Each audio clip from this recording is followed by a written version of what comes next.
نهاية الشوط الأول يعني المرضي بالنسبة لينا بنتيجة 2-0 أمام طبعا الإسماعيلي المتواضع، أمام الإسماعيلي المتساهل، أمام الإسماعيلي اللي ما عندوش حاجة يقدمها، أمام الإسماعيلي اللي بيصارع على الهبوط. شوط أول بالنسبة لي متوسط بالنسبة للنادي الأهلي. في افضل طبعا، في افضل، في احسن طبعا، في احسن.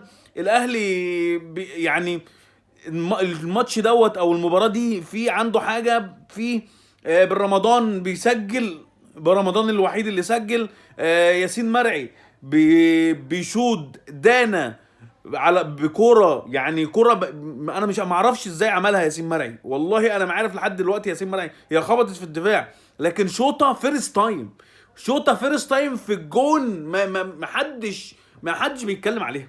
شوط اول فيه هاني في حاله يعني مش وحشه.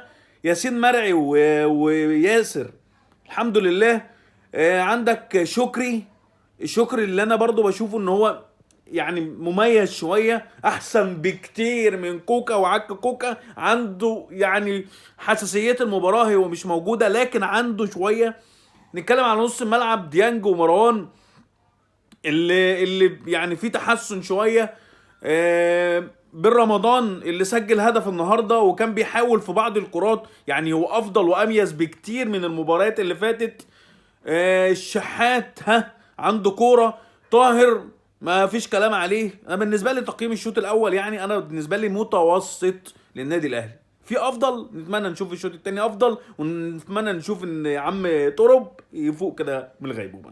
نلقاكم بعد المباراه.